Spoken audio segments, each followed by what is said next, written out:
तो सवाल ये उठता है कि वृत्ति क्या है। तो जरा इसके बारे में आप लोग लिखिए कि वृत्ति क्या है। जब चित्त इंद्रियों द्वारा, लिखिए इसको, जब चित्त इंद्रियों द्वारा बाह्य विषयों के संपर्क में आता है,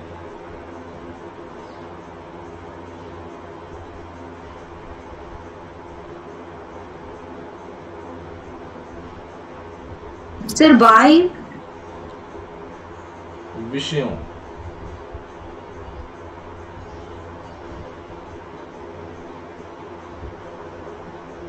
बाह्य विषयों के संपर्क में आता है,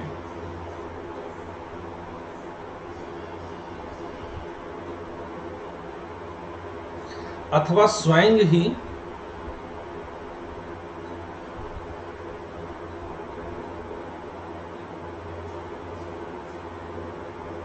मानस विषयों के संपर्क में आता है,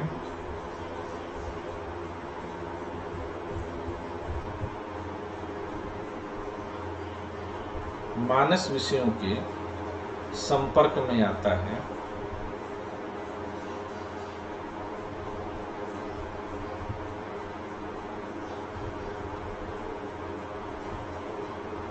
यानी कि जो चित्त है, चित्त को हमने समझा कि चित्त क्या है। देखिए अब इसको ऐसे समझेंगे कि सबसे पहले चित्त क्या है। तो चित्त जो है वह बुद्धि यानी महत तत्व, अहंकार और मनस का जो है मिला जुला रूप है। अब ये क्या करता है कि यह विषयों के संपर्क में आता है, विषयों के संपर्क में आता है। अब विषय जो है मनस क्या है? मनस क्या है? मन। तो अब इनके संपर्क में आता है।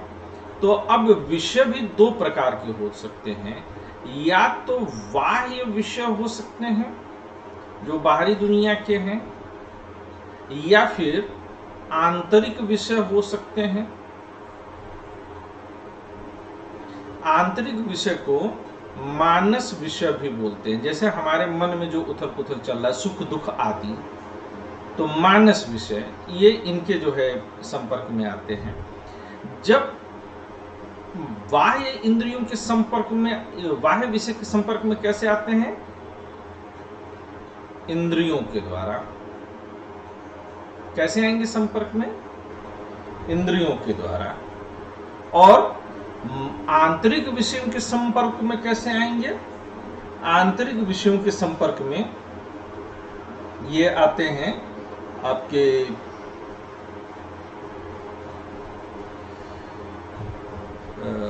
स्वयं सीधे आ जाएंगे, इनके लिए किसी माध्यम की जरूरत नहीं पड़ती है। तो जब ये आते हैं तो क्या होता है? तो ये जो चित्त होता है, अब यहीं से समझिएगा, चित्त जब आता है तो चित्त स्वयं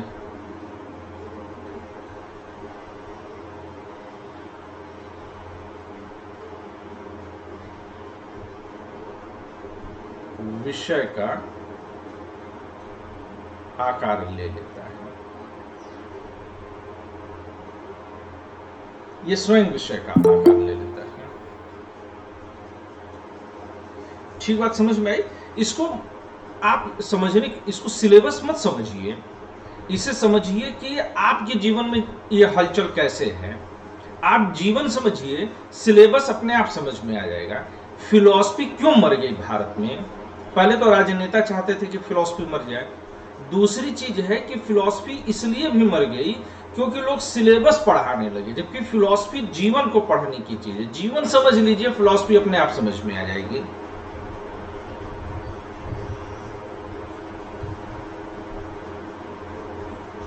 ठीक है?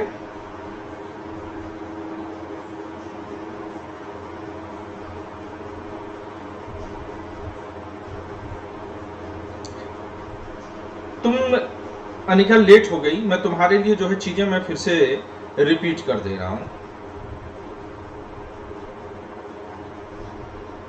ठीक है ना। मैंने क्या बोला बेटा, मैंने कहा कि हम लोगों ने सबसे पहले ये लाइन लिखी कि अनिका, ये कुछ ज्यादा ही ऊपर भाग गया, मैं यहां से पढ़ा रहा हूं ना आज। हाँ, वृत्ति, वृत्ति क्या, चित्त वृत्ति शब्द का प्रयोग किया गया कि चित्त वृत्तियों के निरोध से ही सभी कष्ट से मुक्ति मिलेगी। तो चित्त वृत्ति अपने आप में क्या है, हम लोग इसी पॉइंट को जो है डिस्कस कर रहे थे। आइए जरा इसको समझते हैं कि जब चित्त वृत्तियां जो है वह बाह्य विषयों के संपर्क में आती हैं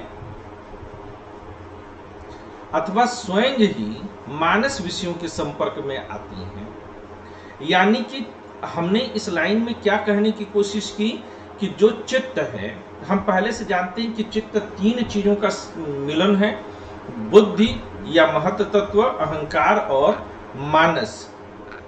और यह जो चित्त है यह विषयों के संपर्क में आता है, यानी इन तीनों का कंबाइंड पैक। तो ये कहां पर पहुंचता है विषयों के संपर्क में आने के बाद, यह या तो बाह्य विषयों के संपर्क में आएगा या आंतरिक विषय। आंतरिक विषय यानी कि मानस। मानस का मतलब है कि सुख दुख, घृणा, प्रेम, लोभ, ये सब हैं। अब इनके संपर्क में अगर आ रहे हैं तो बाह्य विषयों के संपर्क में वह इंद्रियों के जरिए आते हैं, इंद्रियां माध्यम बनती हैं। इसीलिए कहा जाता है कि इंद्रियों का नियंत्रण कर लीजिए, सुख दुख से आप मुक्त हो जाएंगे। और आंतरिक विषय जो हैं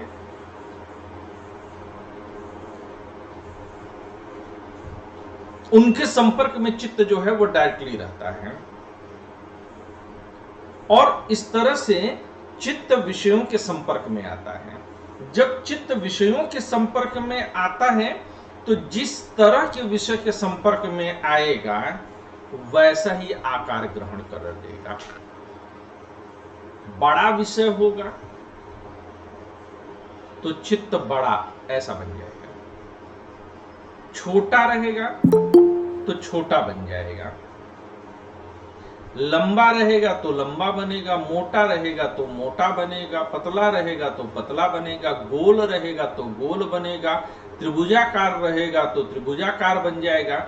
यानी कि चित्त ही विषय का आकार ले लेता है। वरना आप सोचो, साइंस को भी अगर व्याख्या करने के लिए कह दूं मैं, तो यह पेन है, पेन से रोशनी टकरा करके गई आई तो रोशनी आई गई, हमें संपूर्ण पेन कैसे दिख रहा है, यह संपूर्ण पेन क्यों हमारी समझ में आ रहा है, इसकी व्याख्या साइंस नहीं कर पाएगा, क्योंकि साइंस मैकेनिकल चलता है। इसी तरह से जब साइंस कहता है कि कोशिकाएं, जब कोई बाहरी चीज अटैक करता है तो कोशिकाएं लड़ती हैं, तो अब कोशिकाओं की अंडरस्टैंडिंग कहां से है, साइंस इसकी व्याख्या नहीं कर पाएगा। साइंस कह देता है कि करती हैं, यानी कि साइंस की सीमा जहां समाप्त हो जाएगी, विज्ञान दर्शन शास्त्र साइंस के शुरू होने के पहले से शुरू करता है, साइंस के साथ साथ चलता है और साइंस के भी आगे रहता है। अब ये कह रहा है कि चित्त स्वयं जो है वह विषयों का आकार ले लेता है। यहां तक बात समझ में आ गई सबके कि कैसे आकार ले रहे हैं।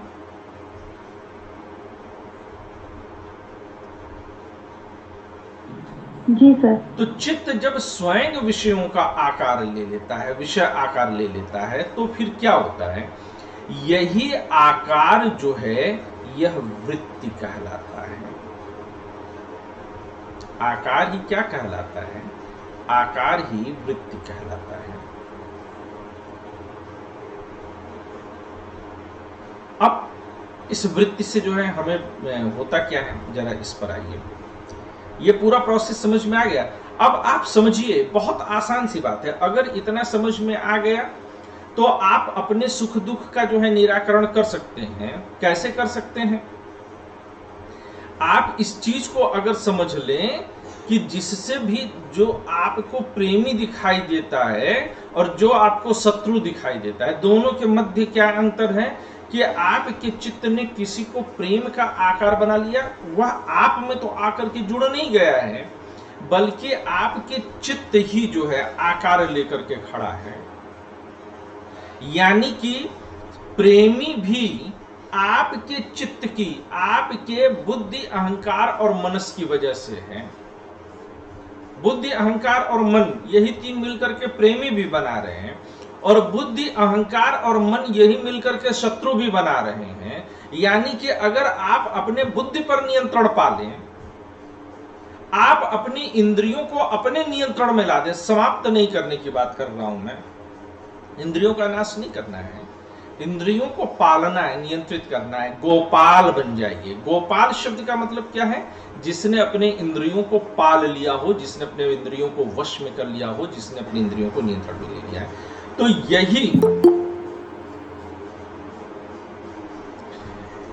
यही जो चित्त है, इसी का नियंत्रण किया जाना है। अब हाहाहूत जो है दिमाग भाग रहा है, दिमाग जो है बेचैन हुआ है कि अरे वो मेरा है और वो किसी और का क्यों हो रहा है। अरे नालायक, नामुराद इंसान, वह कोई नहीं है, क्योंकि वह विषय के रूप में तुमसे बिल्कुल अलग है, तुमको तो वो टच भी नहीं करता है।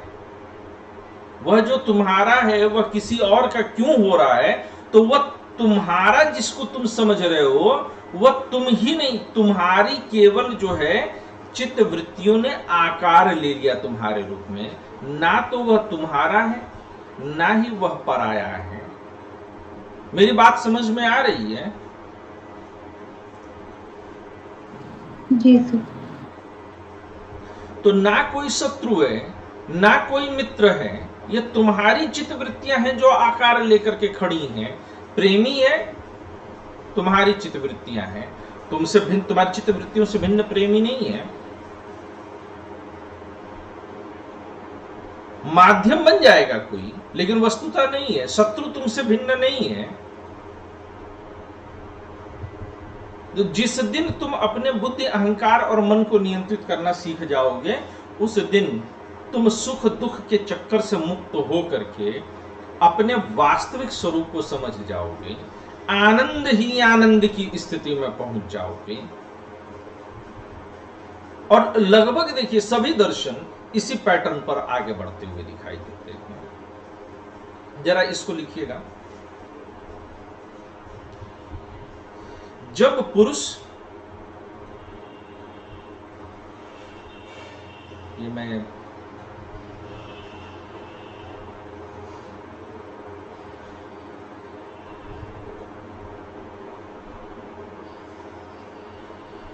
जब पुरुष चैतन्य, जब पुरुष चैतन्य यानी कि पुरुष की चित्तवृत्तियां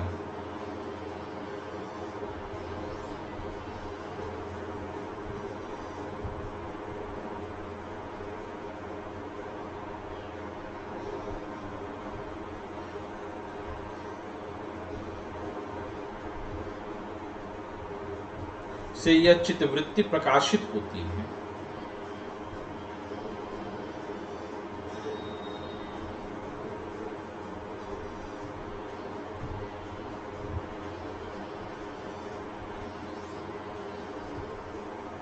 तब हमें उस विषय का ज्ञान होता है।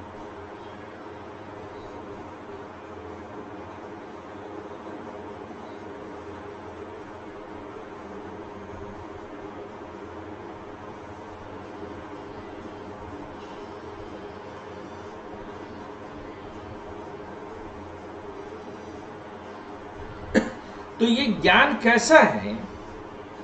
जो जानते हैं यह ज्ञान वस्तुतः मिथ्या है। क्यों? क्योंकि इसने अपनी ही चित्त वृत्तियों को वास्तविक विषय मान लिया, चित्त वृत्तियों को ही वास्तविक विषय मान लिया और उनमें लिप्त हो गया।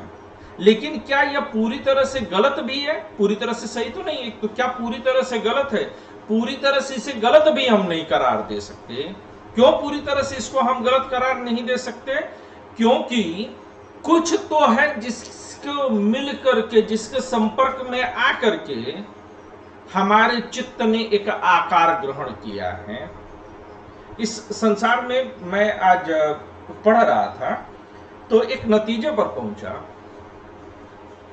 कि ये जितनी भी किताबें मैं अपने इर्द गिर्द रख करके बैठता हूं कि मुझे जो है ये सब पढ़ना है, ये देख रहे हैं आप, ये कुछ किताबें हैं जो मैं लेकर के बैठा रहता हूँ कि ये मैं पढ़ रहा हूँ, ठीक है, आप इतना पढ़ता हूँ तो एक दो पन्ना आपको भी पढ़ा लेता हूँ। तो मतलब कि मुझे खुद भी कुछ नहीं आता है, नकल वकल मार करके इन्हीं सब में से आप लोग को बता देता हूँ। तो इनका जो ज्ञान हमको प्राप्त हो रहा है, क्या वह ज्ञान बिल्कुल शुद्ध ज्ञान है? नहीं, ये भी एक दिन जो है जब हमें वस्तु, ये केवल क्या है, ये भी उसी मिथ्या ज्ञान का है, लेकिन मिथ्या ज्ञान के भी कई स्तर हैं, और सबसे बेहतर स्तर इस संसार में मिथ्या ज्ञान में जानने का अगर कोई है तो यह किताबें ही। These are the best books. इनके ऊपर भी एक है, एक स्तर इनके ऊपर भी जाता है, और वो क्या है? सदगुरु की, क्योंकि उसने इसके मिथ्यात्व को पहचाना है, पढ़ा नहीं है, पहचाना है, जाना है, देखा है कि हाँ ये मिथ्या है।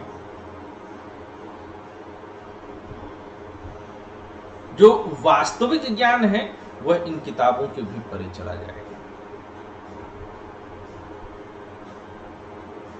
अभी जो ज्ञान मिल रहा है वो कहां से आ रहा है कि पुरुष चैतन्य जो है वह टार्च की भांति जो है जला रहा है, और चित्त वृत्ति उससे प्रकाशित होती है। यही जो, यानी कि ये क्या है, ये हमारा जो है पुरुष चैतन्य है, इसके हाथ में हम लोगों ने एक टार्च दे रखी है।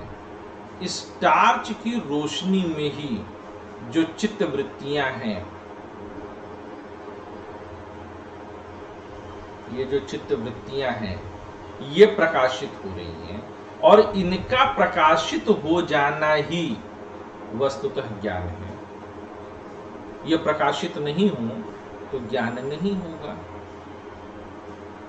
आप चले जा रहे हैं, सामने खंबा है, नाला है, फोन पे लगे हैं, बतियाए जा रहे हैं, बुड़ुक,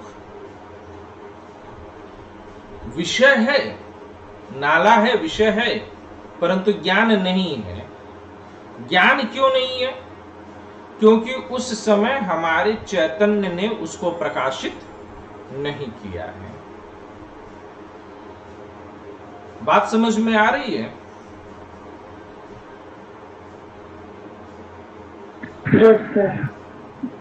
तो अब ये वृत्तियां कैसी हैं? यह जितनी भी वृत्तियां होती हैं, वृत्तियां अनित्य होंगी, क्योंकि नित्य क्या है? पुरुष और प्रकृति। ये जो वृत्तियां हैं ये न तो पुरुष है न तो प्रकृति है, ये आभासिक होती हैं। तो हम कह सकते हैं कि चित्त में अनित्य वृत्तियों का प्रवाह चलता रहता है। क्या बहुत कठिन है फिलॉसफी समझना?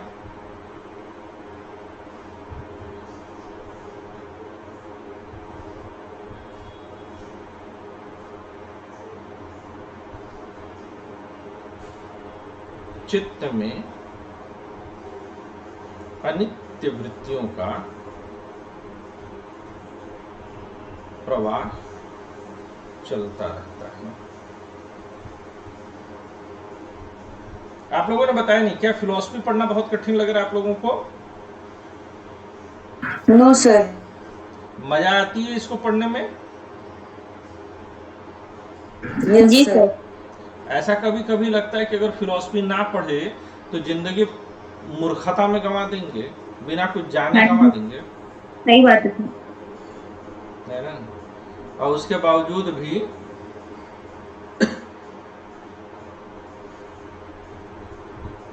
मानते नहीं हैं।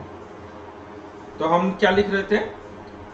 सर अनित्य को एक बार डिफाइन करेंगे? अनित्य को, नित्य मतलब परमानेंट, अनित्य मतलब टेम्पोरेरी। ओके सर, याद आ गया, थैंक यू।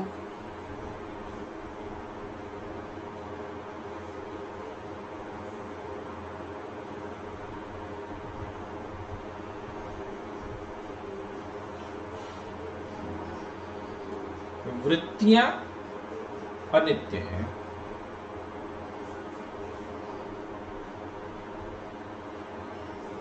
और समय के साथ क्षीण हो जाती हैं।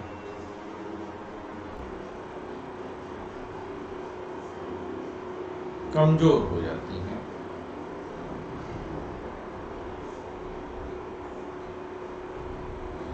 परंतु क्षीण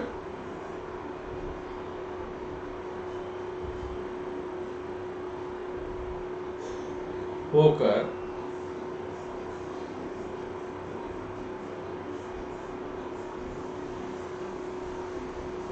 ये वृत्तियां चित्त में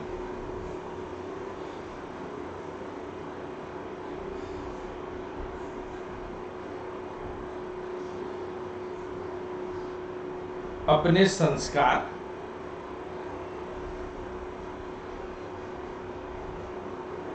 बो देती हैं, मतलब आधान कर देती हैं। आधान समझते हैं ना आप लोग?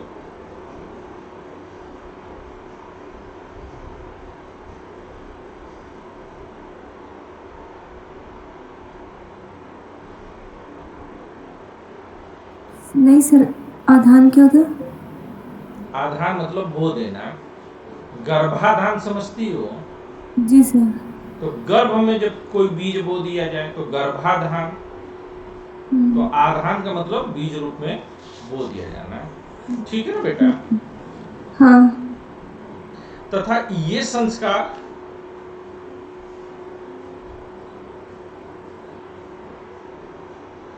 परिपक्व होकर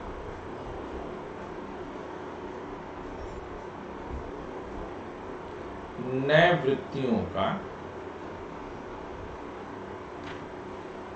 रूप धारण कर लेती हैं।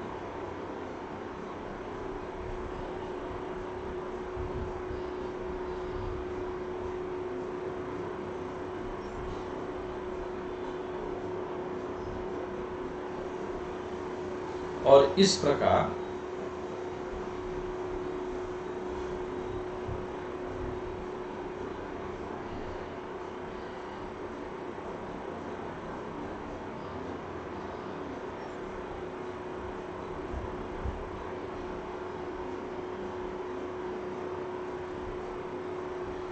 वृत्तियों से संस्कार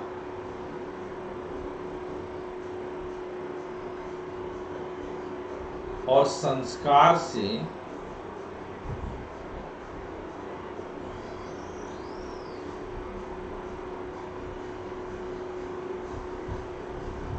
वृत्तियों का चक्र चलता रहता है।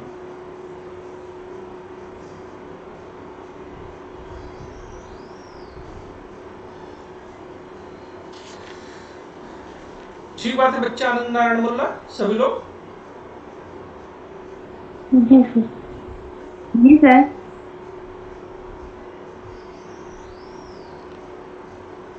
सर लास्ट लाइन क्या था? वृत्तियों से संस्कार और संस्कारों से वृत्तियों का एक चक्र चलता रहता है। कैसे चलता जा रही है मैं बताता हूं। ठीक है, सबसे पहले आपकी वृत्तियां आती हैं। वृत्तियां कहां से आती हैं वो मैंने आपको समझाया। अब ये वृत्ति समय के साथ क्या होती हैं? क्षीण होती हैं।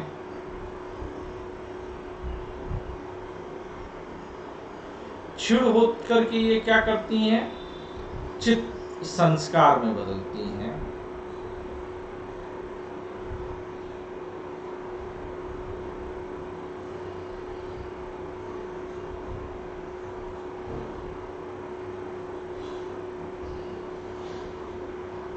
चित्त में बीज रूप में आ जाती हैं। ठीक है, अब यही जो है संस्कार परिपक्व होकर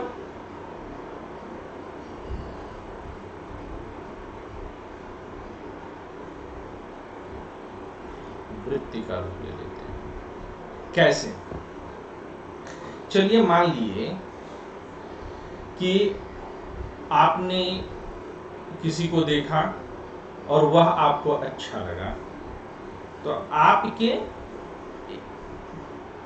बुद्धि, मन, अहंकार का जो पैकेज था उसने आकार लिया प्रिय का।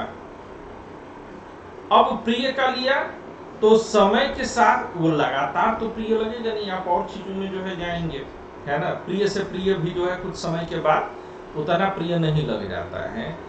मुझ पर विश्वास ना हो तो ब्याह करके देख लीजिए, ठीक है ना, ये भ्रम टूटने लगेगा। आप में से कुछ लोगों का भ्रम टूटा कि नहीं है कि शुरू में जो है जो बहुत प्यारा लगता था वो, मैं ये नहीं कर रहा हूं कि दुश्मन लगने लगेगा, लेकिन उसके प्रति वो इंटेंसिटी जाती रहेगी कि मिलो न तुम तो हम घबराएं, मिलो तो आंख चुराएं, हमें क्या हो गया है।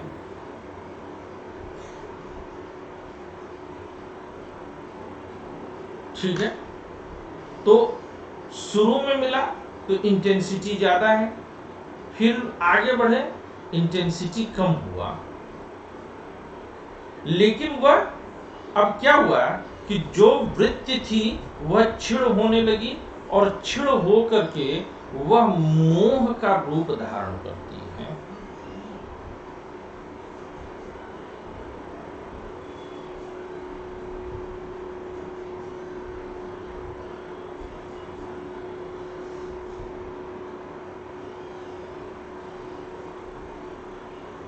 सर क्षीण मतलब? कमजोर।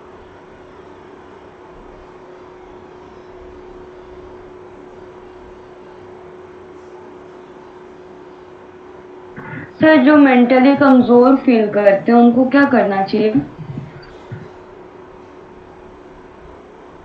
मुझे ये समझना चाहिए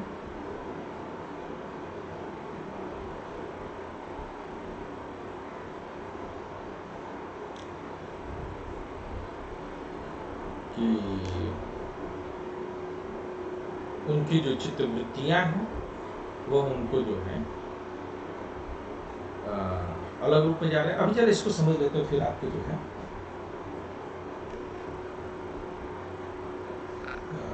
क्लियर करते हैं। और एक मिनट,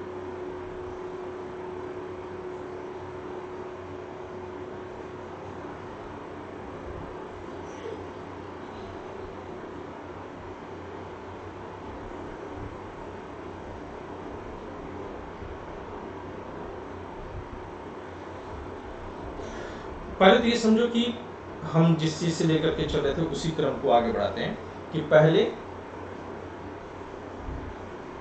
प्रिय हुआ, प्रिय से मोह बंधा, मोह से क्या जो है क्रम आगे चला कि जब वह मोह में आया तो मोह का धागा और मजबूत होता चला जाएगा। मोह समय के साथ बढ़ता है, परिपक्व होता है, और उसके बाद वह मोह स्वयं में एक वृत्ति बन जाएगा। फिर वह मोह वृत्ति के रूप में क्षीण होगा तो फिर वह आदत के रूप में आ जाएगा।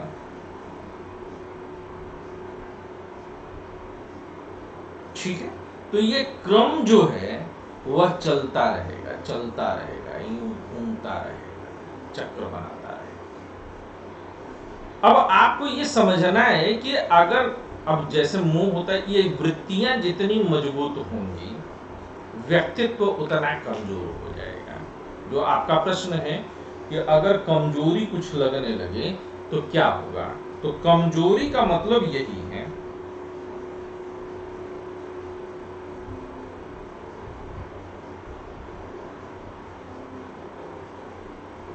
ठीक है। तो कमजोरी का मतलब क्या हुआ कि कमजोर होते जाने का मतलब यह है कि वृत्तियां जो है, चित्त जो है, वह जरूरत से ज्यादा जो है आकार ले रही हैं।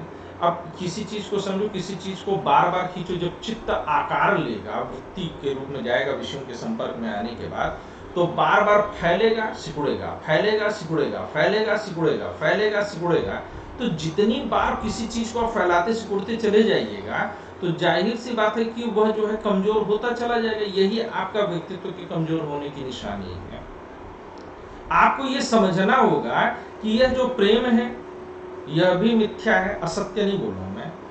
यह प्रेम भी मिथ्या है, यह संबंध भी मिथ्या है, यह जो आपके अंदर कुछ कर पाने का भाव है वह भी मिथ्या है, यह जो कल को परिणाम क्या होगा यह भी मिथ्या है। आप पुरुष के रूप में निर्द्वंद हैं, एक जीवात्मा के रूप में आप निर्द्वंद हैं। आप इन सब से जो है नहीं लगते हैं, बस ये आपका बुद्धिमान और अहंकार का जो पैकेज है वही बार बार जो है खोल बंद कर रहा है, खोल बंद कर रहा है, खोल बंद कर रहा है।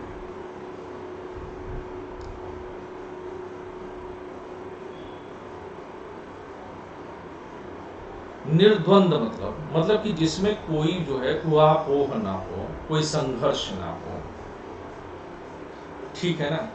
आप एक छोटा सा सुराख ले लीजिए, समझ लीजिए कि आपका व्यक्तित्व ऐसा है कि छोटा सा सुराख है और मन बुद्धि और अहंकार ने जो है उसका कवर तैयार करके रखा है,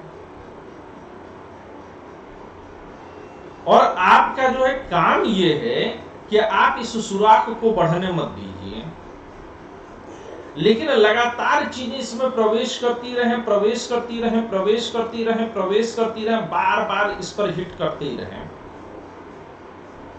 तो ये सुराख क्या होगा, बड़ा होता चला जाएगा। और जैसे जैसे ये सुराख बड़ा होगा, जाहिर सी बात है कि आपके व्यक्तित्व पर होने वाला आघात, आक्रमण बढ़ता चला जाएगा और आप कमजोर होते चले जाएंगे।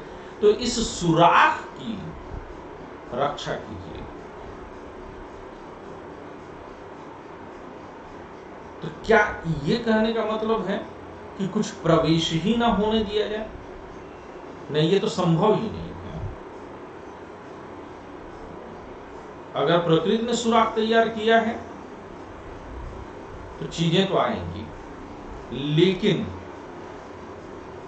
हमें ये समझना होगा कि इसकी प्रकृति क्या है और जाना कहां तक है। जैसे मैंने किताबों की चर्चा की कि मैं आपको पढ़ाने के लिए अब इस सुराख को जो है अंदर सुराख से ले जाना है, परंतु ये भी मिथ्यात्व में है, लेकिन यह हमें सही रास्ते तक पहुंचा देंगे।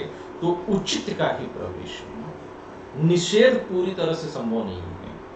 तो अगर किसी को लगता है कि उसका व्यक्तित्व कमजोर हो रहा है, तो फिर उसे अधिक से अधिक अध्ययन करना चाहिए,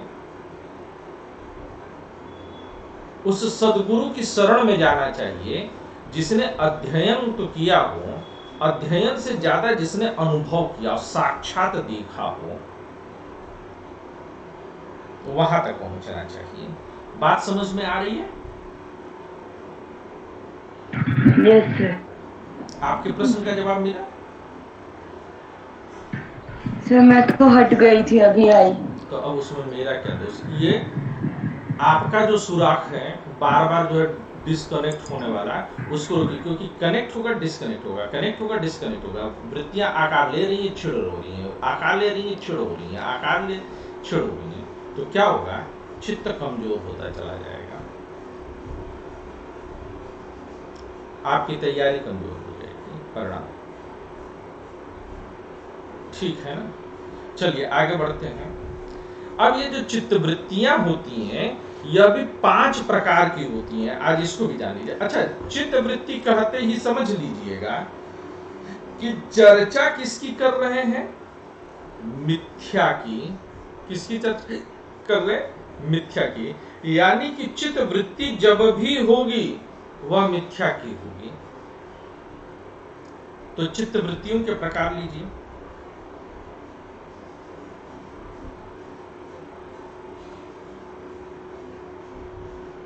सर चित्त स्वयं में मिथ्या नहीं है, बट जब वो वृत्ति का रूप लेता है चित्त भी मिथ्या तब वो है। मिथ्या हो जाता। Okay sir.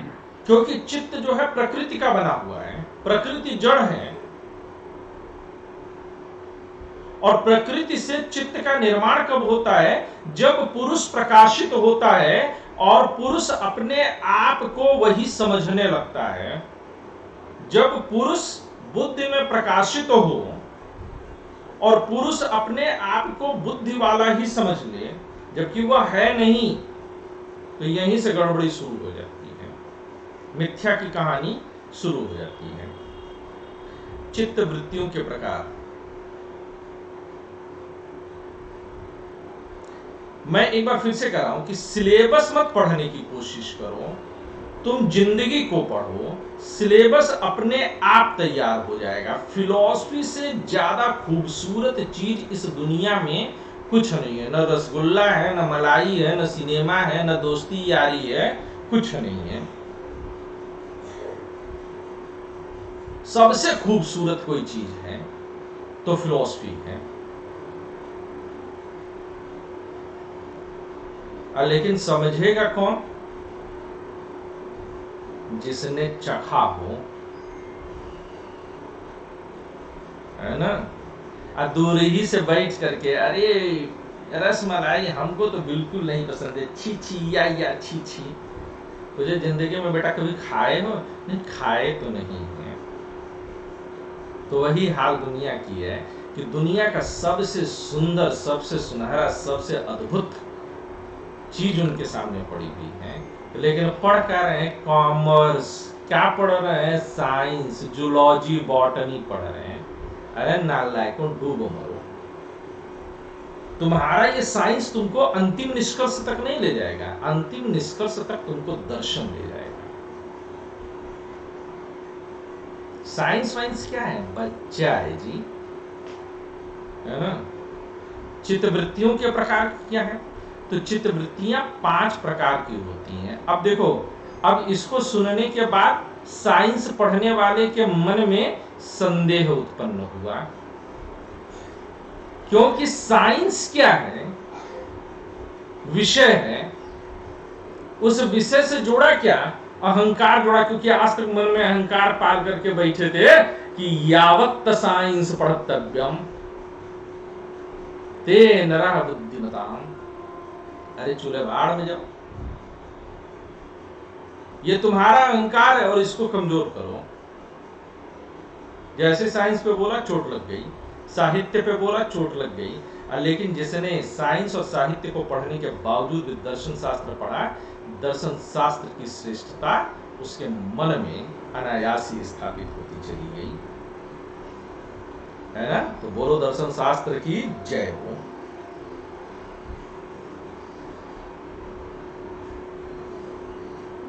ये 5 प्रकार कौन कौन से हैं?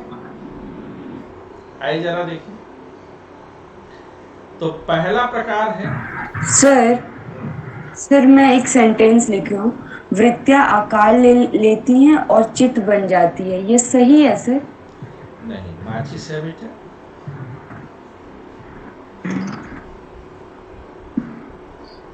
यानी मैं गलत समझ ली सर, ठीक है। पूरी तरह से गलत समझा है। इसका मतलब कि तुम्हें दर्शन शास्त्र पढ़ाने वाला टीचर बहुत बुरा है। नो सर, क्लासेस मिस हुई हैं, मेरे टीचर की कोई गलती नहीं।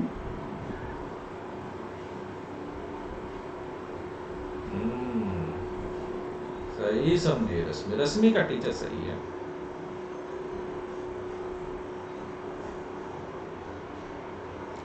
विपर्य।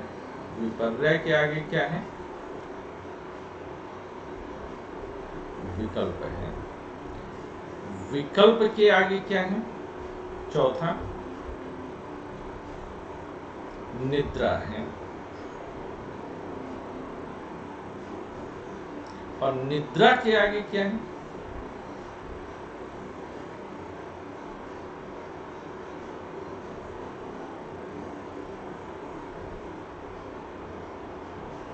स्मृति है। ठीक है। अब प्रमाण क्या है? प्रमाण सत्य ज्ञान है।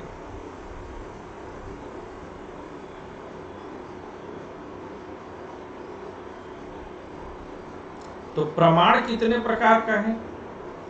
3 प्रकार का।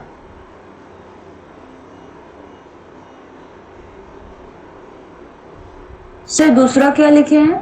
विपर्य।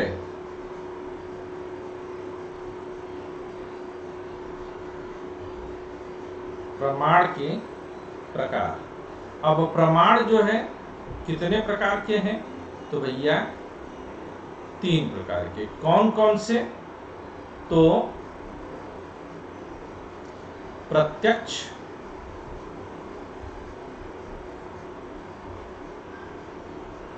अब ये जो आपने चित्तवृत्तियों का आकार लेना पढ़ा है, इसको पकड़ करके रहिएगा। जब अद्वैत वेदांत में शंकराचार्य के पास चलेंगे तो वहां पर जो साक्षी तत्व पढ़ेंगे आप, उससे मेल खाएगा। उपनिषदों में जो साक्षी मैंने पढ़ा रखा है आपको, उससे मेल खाएगा। तो मैं कनेक्ट कराऊंगा आप लोगों को।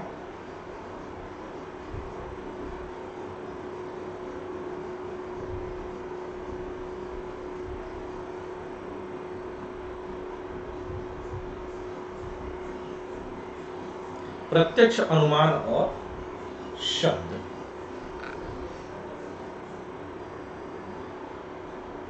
ऑलराइट,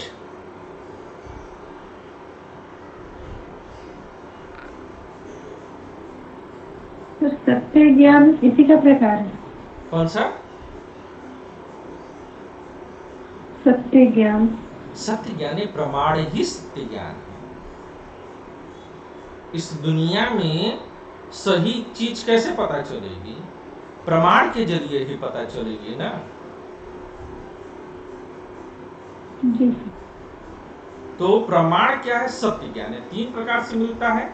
योग में प्रमाण को 3 माने गए हैं, प्रत्यक्ष, अनुमान और शब्द। चार्वाक में कितने माने हैं?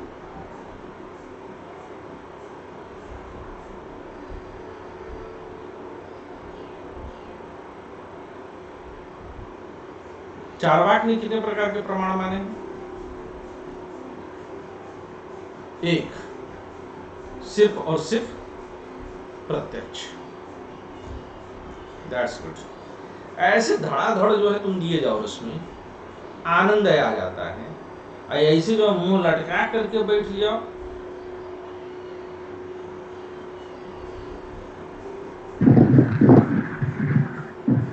सर चार्वाक में शब्द को भी प्रमाण माना गया है।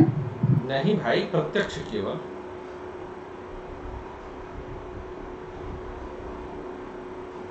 विपर्य, विपर्य क्या है? विपर्य मिथ्या ज्ञान है।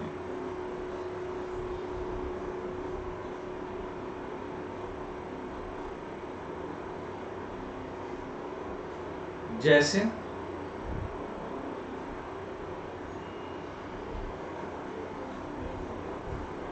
भ्रम और संशय।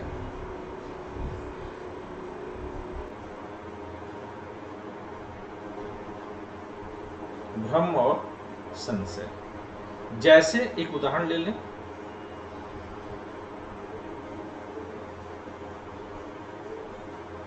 रज्जु सर्प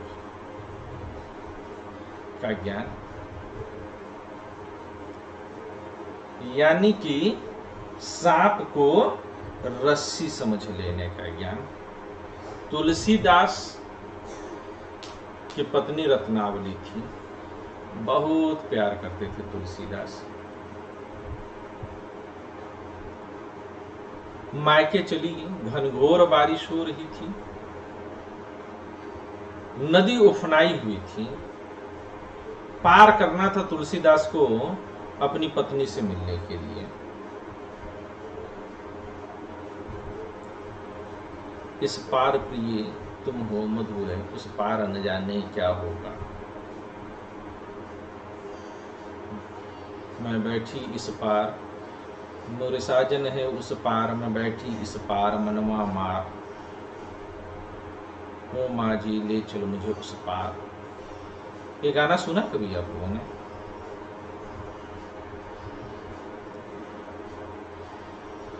किसी ने नहीं सुना? नहीं सुना। इसको YouTube में डालिएगा, बहुत खूबसूरत गाना है। मोरे साजन है उस पार, मैं बैठी मनवा मार इस पार, ओ माँ जी रे ले चलो मुझे उस पार। SD बर्मन का जो है गाया हुआ भी है। बहुत बहुत खूबसूरत गाना है। मतलब कि जीवात्मा और परमात्मा के मिलन की बात है, बीच में भव सागर है। भव शब्द का मतलब क्या है? भव शब्द का मतलब है अस्तित्व या एग्जिस्टेंस। तो जिन चीजों को आपने जो है अस्तित्व में ला लिया है वो क्या है? चित्तवृत्तियों का आकार है, और वो सब जो है इसी मिथ्या ज्ञान के जो है अंतर्गत आ जाएंगे। भ्रम और संशय है, रज्जु सर्प का ज्ञान है। तो सर तुलसीदास मेरे सेंटेंस में क्या गलत था? चित्त बेटा अहंकार बुद्धि और मन के मिलने से बनता है, वृत्तियों से नहीं बनता है। चित्त विषयों के संपर्क में आकर के वृत्ति बनती है, वृत्ति चित्त नहीं बनता है।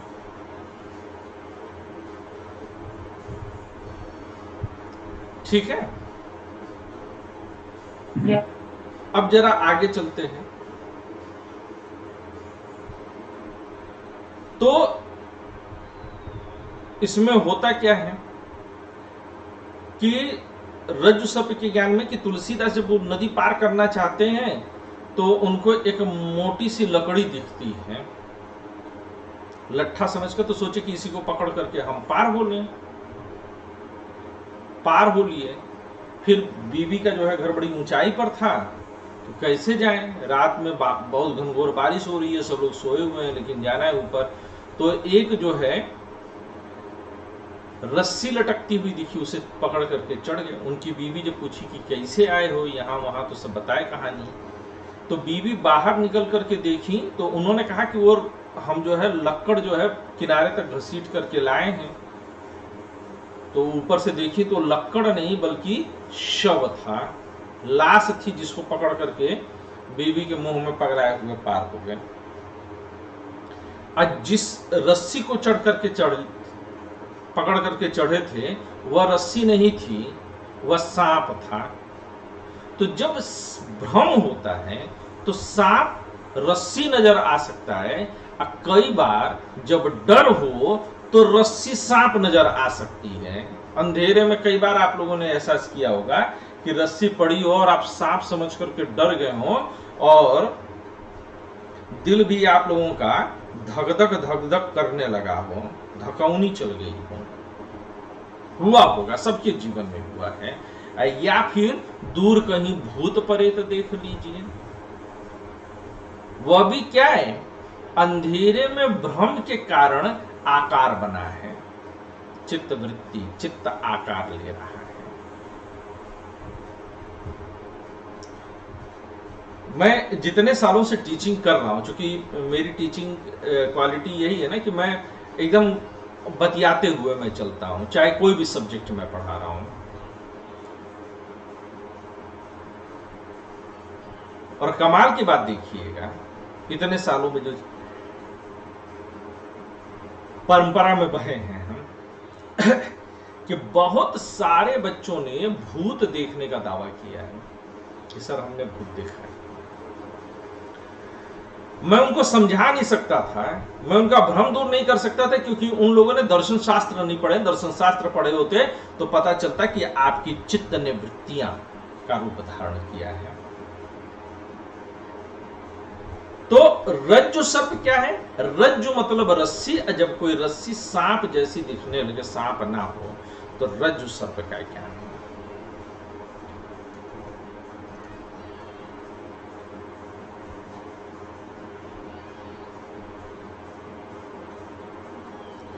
अब इसके बाद जो है हम क्या लेंगे?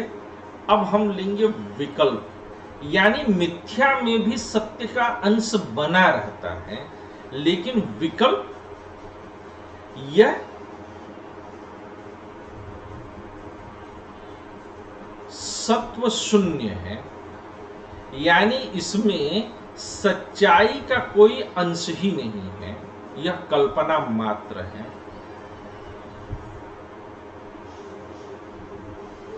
यह कैसा है? कल्पना मात्र है। यह कैसे उत्पन्न होता है? तो यह शब्द ज्ञान से उत्पन्न होता है।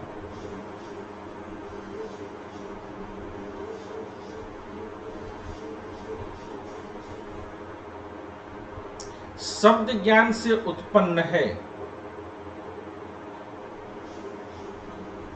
परंतु कल्पना है।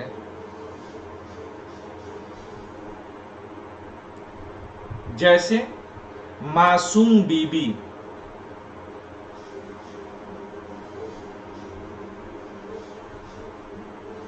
और शरीफ लड़का, ये दोनों चीज क्या है? सत्व शून्य है, यानी कि इसमें सच्चाई जो है 0% है। जैसे नेता ईमानदार हो, आजकल के नेता देशभक्त हो, यह क्या? यह सत्व शून्य है। आपको लगता है कि आपका नेता आपके पक्ष में खड़ा है, आपकी रक्षा करेगा, आपके लिए लड़ेगा? तो यह क्या है? यह कल्पना मात्र है। नेता है और ईमानदार है,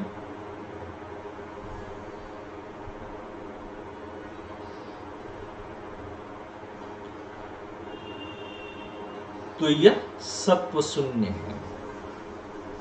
नेता आएगा, बोलेगा, मित्रों अगर मैं प्रधानमंत्री बना तो किसी को भी इनकम टैक्स नहीं देना होगा। मित्रों अगर मैं प्रधानमंत्री बना तो सबके अकाउंट में 15-15 लाख आएंगे। मित्रों मैं चीन को लाल लाल आंखें करके दिखाऊंगा।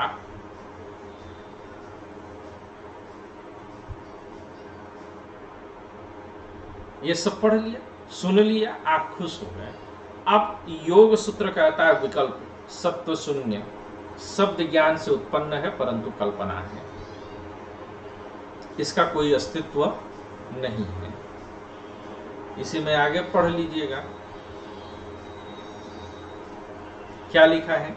इसमें आगे लिखा हुआ है, ये जब नेताजी जो है भाषण दिए तो आगे जो है उसमें बिल्कुल स्पष्ट शब्दों में आपको मिलेगा कि बर्तन वही खनकते हैं जो अक्सर टूटे होते हैं, बर्तन वही खनकते हैं जो अक्सर टूटे होते हैं, और वादे वही करते हैं जो अक्सर झूठे होते हैं।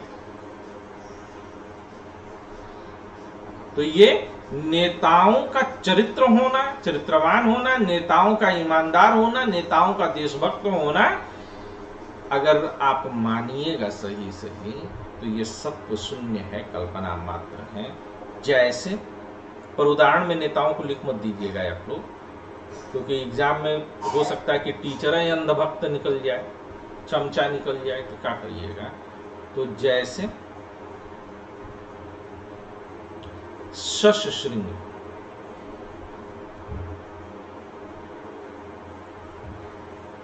या बंध्यापुत्र। शश श्रृंग का मतलब क्या हुआ? शश श्रृंग का मतलब हुआ खरगोश के सर पर सिंह, तो होता नहीं है, कभी भी नहीं होता है। अब बंध्यापुत्र यानी कि बांझ का बेटा, अगर बेटा हो गया तो बांझ कैसे? अब बांझ है तो फिर बेटा कैसे? संभव नहीं है। तो यह विकल्प में माना गया है। यहां तक क्लियर है? किसी को कोई संदेह? फिर चौथा जो है वह निद्रा में है। निद्रा क्या है? हाँ जी, अन्नू बोली, क्या बोली अन्नू?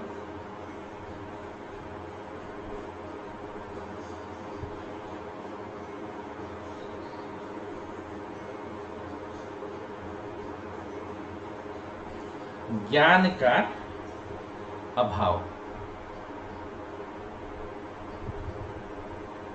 ठीक है ना?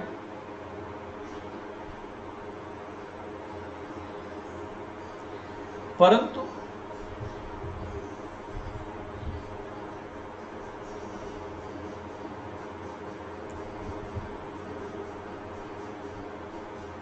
वृत्तित्व का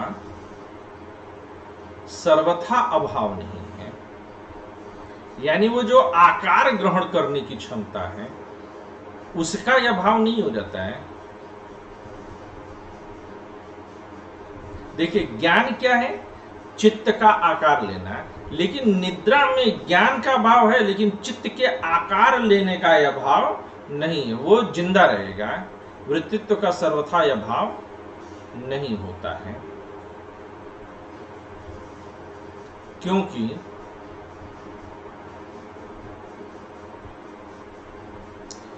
नींद टूटने पर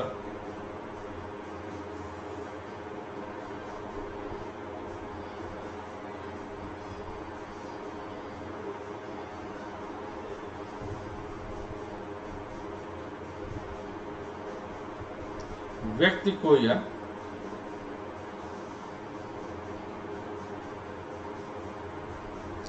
एहसास बना रहता है कि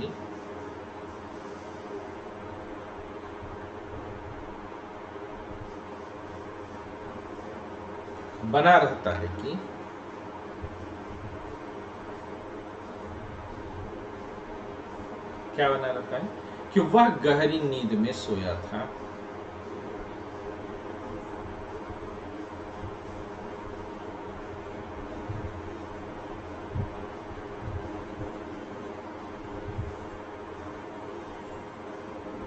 ठीक है,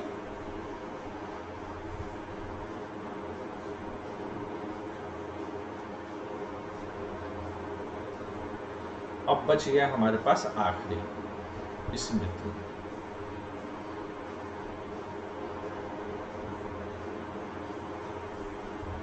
स्मृति कैसी है? यह संस्कार जन्य ज्ञान है।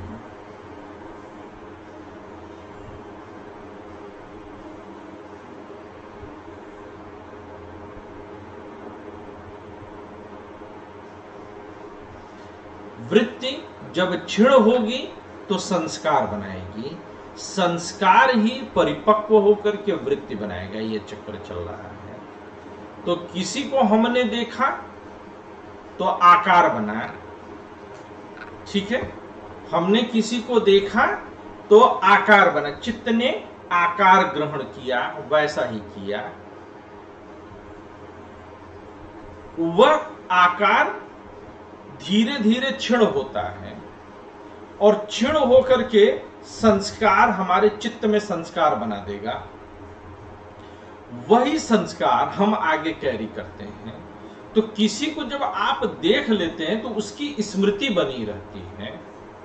वही वृत्ति क्षीण होकर के जो संस्कार बनी है वही स्मृति है। ठीक है, ये पांचों समझ में आ गए? पढ़ के देख लीजिए।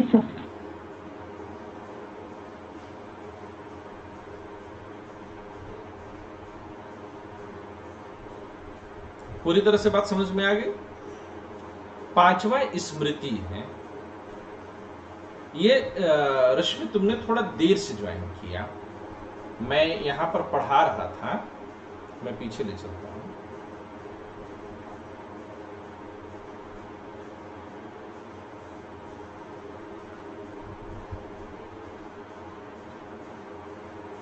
ये देखो, हाँ, जन्य मतलब जन्म देने वाला। ये देखो, पहले क्या होता है कि चित्त जो होती है वह आकार ग्रहण करता है। यहां से भी नहीं, तुमको यहां से मैं ले लेता हूं।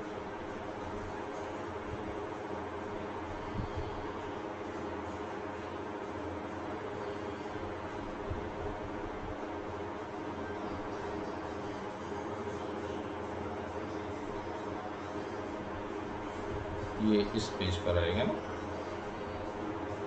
देखो सभी लोग समझना, एक बार फिर से समझा रहा हूं। चित्त क्या है? चित्त स्वयं में क्या है? तो चित्त बुद्धि, अहंकार और मनस का एक पैकेज है। ठीक है, यह पैकेज बन के तैयार हो गया। अब यह विषयों के संपर्क में आ रहा है। कैसे आ रहा है? विषयों के संपर्क में दो तरीके से आता है। एक तो बाह्य विषय होते हैं और एक आंतरिक विषय होता है। जो आंतरिक विषय होता है उसे मन कहते हैं। बाह्य विषय बहुत बढ़िया नरम नरम एकदम सीट पे बैठे हैं, आनंद आ रहा है। तो अब वो जो सीट की नरमी है, बढ़िया से एकदम मजेदार गद्देदार सीट पे बैठे हुए हैं, तो वह कैसे हो रहा है? क्योंकि हमारी जो बाह्य इंद्री है वह उस नरम गद्देदार सीट के संपर्क में आई। बोलिए हाँ। सभी लोग ठीक है ना, जो लोग बोल सकते हैं वो बोले। अब हाँ सर। तो कौन सी इंद्रिय संपर्क में आई उस नरम गद्देदार? उस इंद्रिय का नाम बताइए।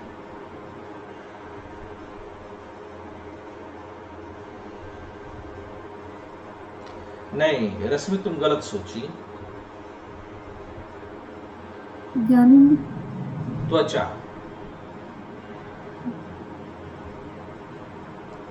एग्जैक्टली त्वचा है ना। तुमने जो सोचा था रश्मि वो गलत था। ठीक, त्वचा संपर्क में आई। अब त्वचा, जब त्वचा को क्या है, स्पर्शेंद्रिय। त्वचा कौन सी इंद्रिय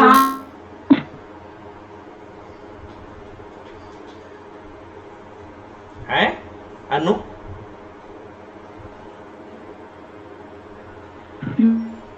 और अनिका, स्किन के बजाय बेटा त्वचा बोल। जुबान पे शब्द रहना चाहिए वरना एग्जाम के समय में अटक जाएगा। तो अब त्वचा संपर्क में आई तो त्वचा के साथ, अब त्वचा है, त्वचा के साथ चित्त, जो हमारा चित्त है, बुद्धि, अहंकार और मन, ये जो है यह त्वचा के जरिए उस नरम सीट का एहसास पाती है। तो वो स्वयं क्या करती है, उसका आकार ग्रहण करती है। वह ठोसपन, वह गद्देदार, वह चौड़ाई, लंबाई, गोलाई जो भी हो। एग्जैक्टली। तो ये बाह्य विषय के संपर्क से आकार ग्रहण की चित्त, यही आकार जो उसने सीट का ग्रहण कर लिया त्वचा के साथ संपर्क में आने के बाद। संपर्क में कौन आया? त्वचा। पर आकार किसने ग्रहण किया? चित्त ने, बुद्धि, अहंकार और मन ने। तो कुल मिलाकर के कंबाइंड पैकेज क्या तैयार हुआ? कुल मिलाकर के कंबाइंड पैकेज ये तैयार हुआ कि उसने आकार ग्रहण किया, यह वृत्ति बन गई। इसी तरह से अब मन में एहसास जगा। अरे बड़ा खुश हुए, क्या बात है, खूब बढ़िया सा सीट है, चल रहा है, बढ़िया सा जो है एसी वेसी इसमें लगा हुआ है, क्या बढ़िया बात है, पीने के लिए पानी है, बगल में दोस्त यार भी हैं, आनंद ही आनंद है, परमानंद है। पढ़ाई लिखाई का क्या है, वो तो होता ही है ना। पढ़ाई लिखाई के पीछे मनुष्य जीवन थोड़ी बर्बाद कर देगा।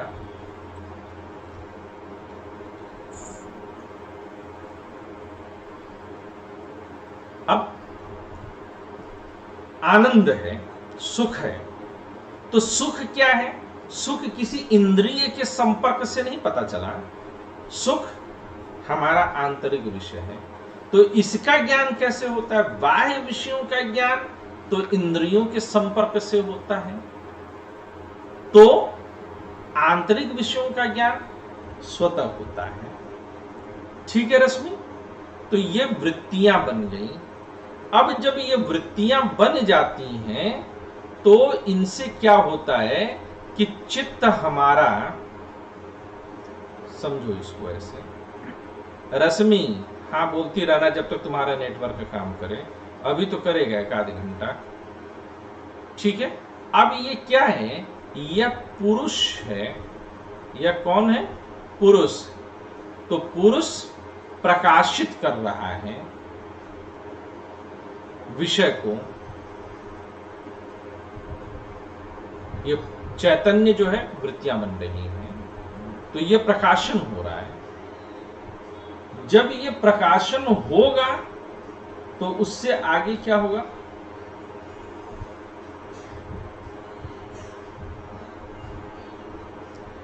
वृत्ति जो तैयार हुई है वह वृत्ति समय के साथ, ये वृत्तियां जो होती हैं वह अनित्य होती हैं। वृत्तियां कैसी होती हैं? अनित्य होती हैं। तो वृत्ति जो है वह समय के साथ फिर क्षीण होगी। जब वृत्ति क्षीण होती है तो चित्त में वह संस्कार का आधान करती है। वह क्या करती है? चित्त में जो है संस्कार का आधान करती है। यहां तक बात समझ में आई? जी। रश्मि, सारी मेहनत तुम्हारे लिए हो रही है, मतलब 2 लोगों के लिए स्पेशली है, रश्मि और अफसाना दोनों के लिए। आ गए हो, ठीक है। अब ये संस्कार जो है यही आपके मन में पड़े हुए हैं, तो स्मृति ज्ञान इसी संस्कार में, क्योंकि यह जो सुख अभी आप ले रही हैं यह धीरे धीरे कमजोर पड़ जाएगा। एकदम बैठते ही जो सुख मिला था वह 1 घंटा चल देने के बाद वह सुख धीरे धीरे छिड़ पड़ेगा, है ना। लेकिन वह संस्कार के रूप में हमारे मन में जम जाएगा, मनस में, हमारे चित्त में जम जाएगा, मन में नहीं, हमारे चित्त में जम जाएगा। तो यही स्मृति होती है, याददाश्त होती है, जो चीजें हमारे मन में, हमारे चित्त में, मन जब बोलूं तो चित्त समझिएगा, हमारे चित्त में बैठ जाती हैं। ये 5 अब समझ में आया? सर मेरी वॉइस आ रही है? हाँ हाँ एकदम आ रही है। बोल। सर ज्ञान का अभाव में आप लिखे हैं, परंतु वृत्तित्व, हाँ, वृत्तित्व का सर्वथा अभाव नहीं, क्योंकि नींद टूटने पर व्यक्ति को यह एहसास बना रहता है कि वह गहरी नींद में सोया था। इसका मतलब सर कि ज्ञान, नींद में क्या ज्ञान होता है तुमको? नो जो सर। 6 घंटा, तो ज्ञान का अभाव है नींद के समय में। लेकिन क्या इस बात का ज्ञान होता है कि नहीं होता है कि आप नींद में थे जगने के बाद? होता है कि आप गहरी नींद में चले गए थे? मेरे साथ तो अब उल्टा होने लगा है। मेरे साथ होता ये है कि मैं सोता रहता हूं और मुझे जो है सपने अब एग्जैक्टली नहीं आते हैं, वह लोगों के बारे में कुछ अवधारणाएं बनती हैं नींद में, और मैं उस समय भी ये जानता हूं कि यह मैं सपने में यह अवधारणाएं देख रहा हूं।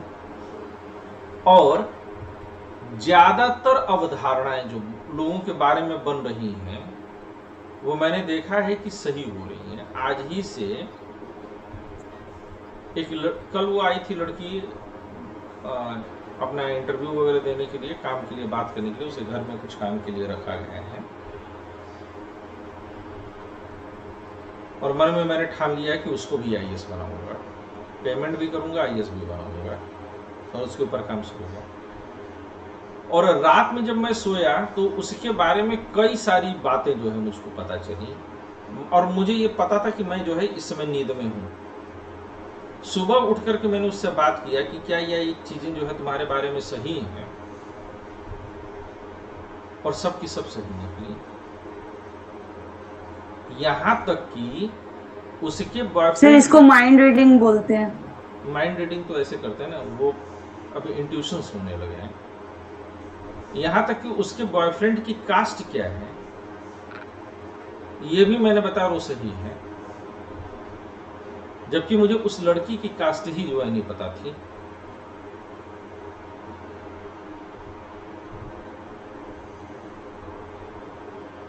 तो ये जो मुझे पता है कि मैं नींद में था,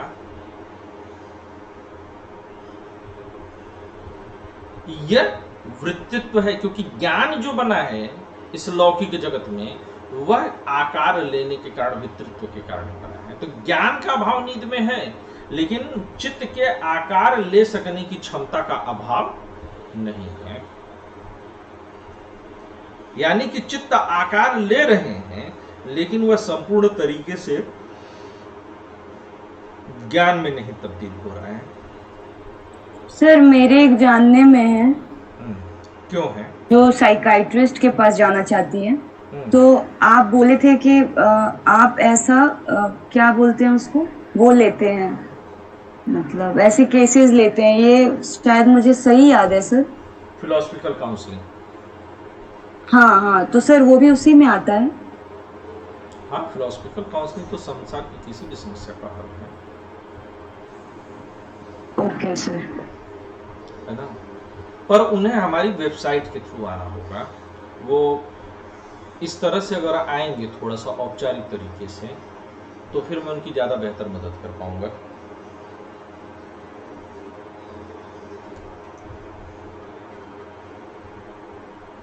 ठीक है ना। Okay sir.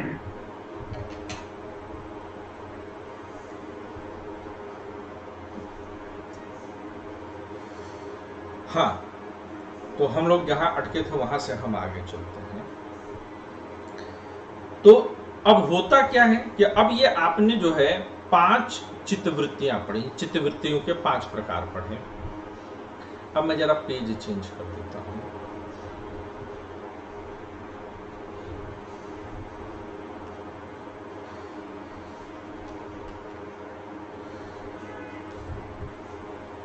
अब होता क्या है कि जीव क्या है, जिस जीव के बारे में हम बात करते हैं, जीव विशेषकर हम यहाँ पर किसके बारे में बात कर रहे हैं, बद्ध जीव के रूप में। तो बद्ध जीव क्या होता है, इसको जरा पढ़िए कि पुरुष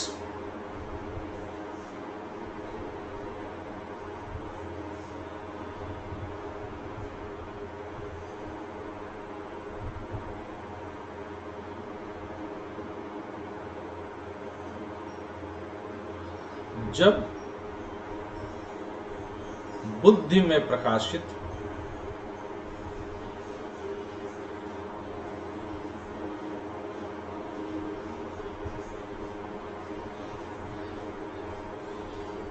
अपने प्रतिबिंब से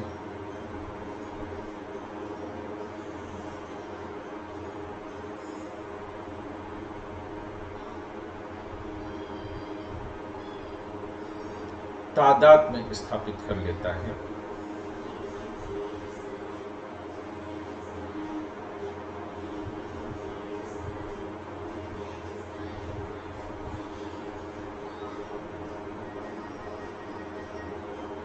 तो वह जीव के रूप में होता है। और यही जो जीव होता है, यानी कि बुद्धि से जुड़ना ही, आज मैं एक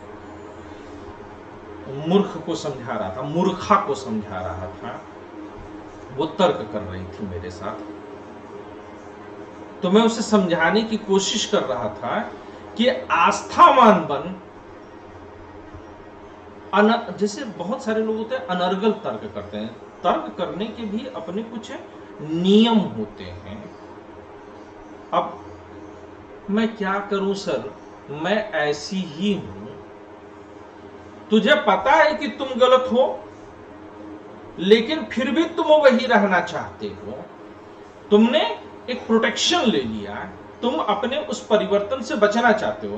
प्रोटेक्शन तुमने क्या ले लिया कि मैं जैसी हूं मैं वैसी हूं।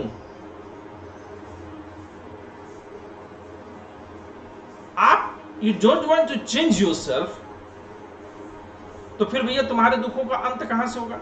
फिर बताए नहीं नहीं मैं वर्तमान में बहुत दुखी हूं, तो दुख का कारण है कि तुम्हारा मस्तिष्क तुम्हारे कंट्रोल में नहीं है। तुम्हारी चित्तवृत्तियां जो है वो जरूरत से ज्यादा जो है फैल रही है, सिकुड़ रही है, फैल रही है, सिकुड़ रही है, फैल रही है, सिकुड़ रही है, तो टूटेगा व्यक्तित्व।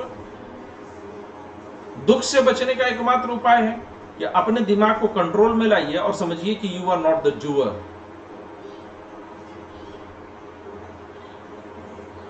बहुत आसान सा तरीका है, फटाक से किसी भी दर्द से आप बाहर निकल जाइए। मैंने पूछा कि क्या मुझे तकलीफ नहीं होती है, क्या मुझे कष्ट नहीं होते हैं, क्या मेरी जिंदगी में सब कुछ स्मूथ है। तो बोली कि सर आपको मैं इतने समय से, जब से मैं जान रही हूं तब से तो यही लग रहा है कि आप जिंदगी में बड़े जो है मस्त मगन हैं। अरे नहीं भाई, मुझे भी चैलेंजेस आते हैं। अभी कल ही एक लोग से बात हो रही थी, फ्रेंड में, तो उनका भी मेरे सामने यही स्टेटमेंट था कि आपको टेंशन नहीं होती है तो मैंने कहा भगवान ने वो बटन ही देना भूल गए हैं। भगवान ने नहीं बोला, मैंने अपने दिमाग को अपने नियंत्रण में लाया है।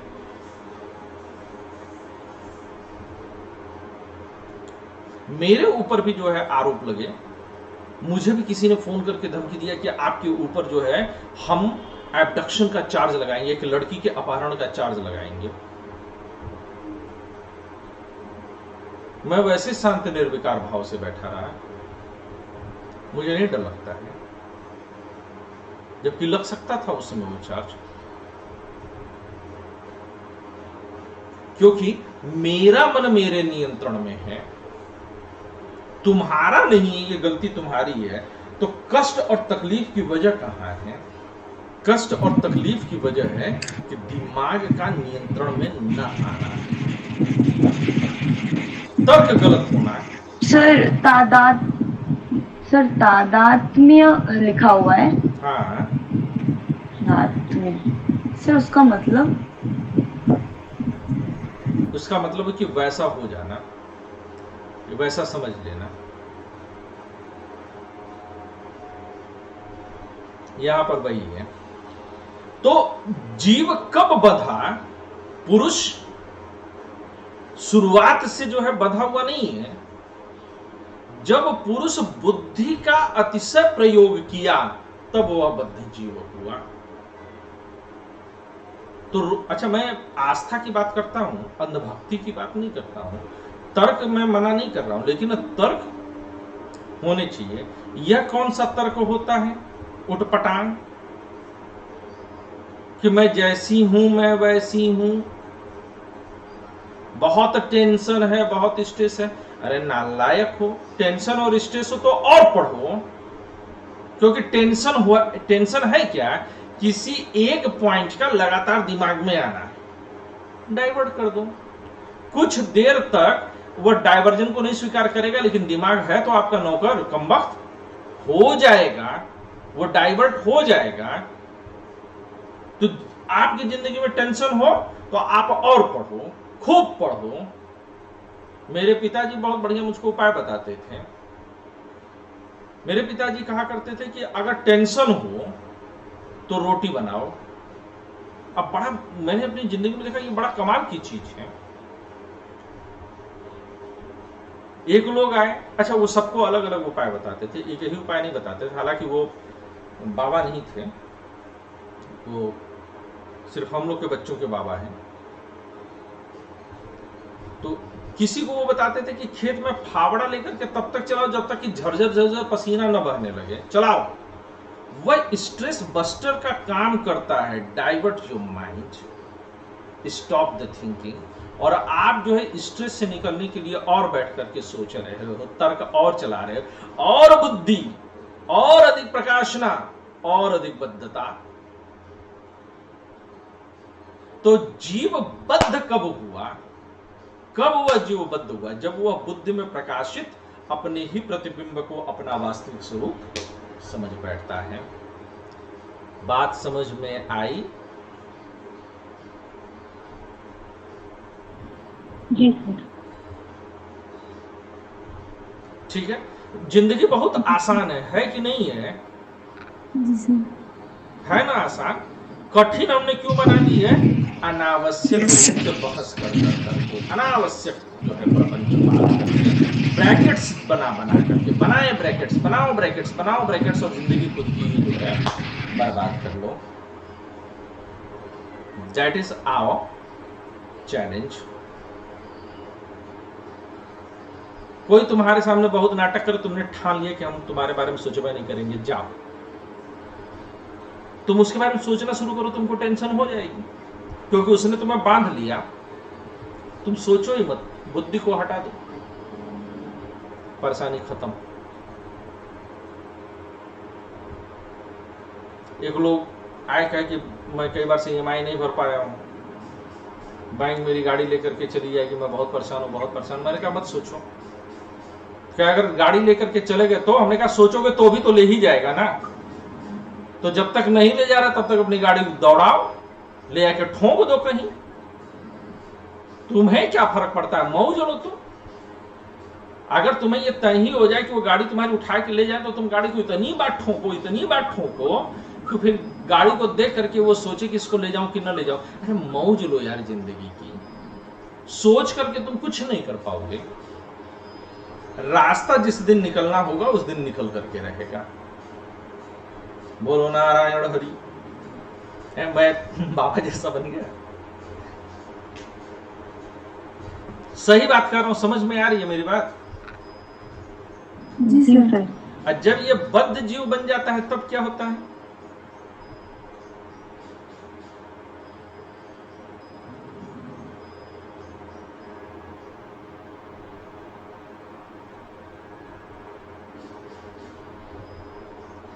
जन्म मरण के चक्र में फंस जाता है।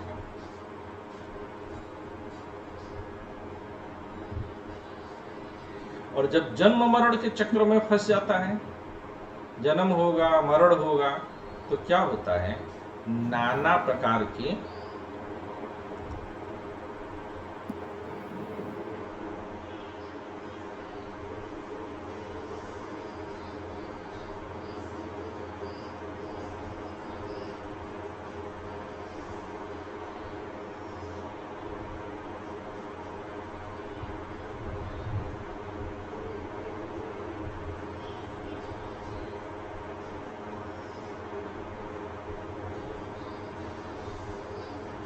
अब जीवन में होता क्या है, यहां पर भी बड़ा मौज की बात बताऊं मैं आपको।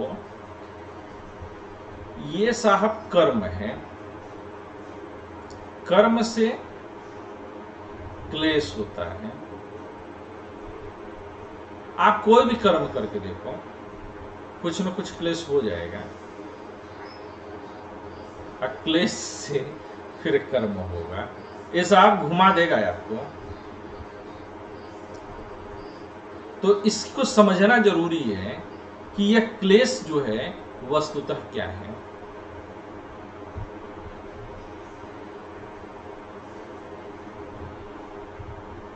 तो क्लेश जो है यह 5 प्रकार के हैं। क्लेश कितने प्रकार के हैं?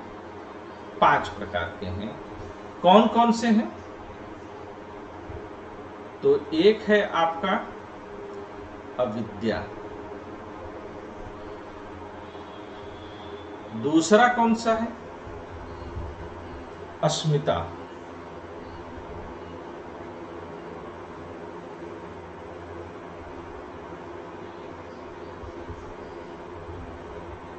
तीसरा राग। चौथा द्वेष। और 5वां अभिनिवेश।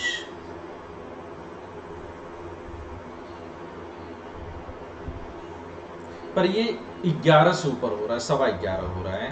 और मैं इस बात को समझ सकता हूं कि खास तौर से अनिका के लिए जो है बैठना काफ़ी कठिन कार्य हो जाएगा और उसको बहुत अधिक जगना भी नहीं चाहिए। तो मैं क्लास को रोक दे रहा हूं। कल और परसों 2 दिन की क्लास और लगेगी, जबकि योग हम पूरी तरह से समाप्त कर देंगे और फिर योग पर जितने भी चर्चाएं हैं वो सारे के सारे हम ले लेंगे। ठीक है, जो क्वेश्चन है। तो अगले 2 दिनों सर में योग थोड़ा पेज दिखा दीजिए।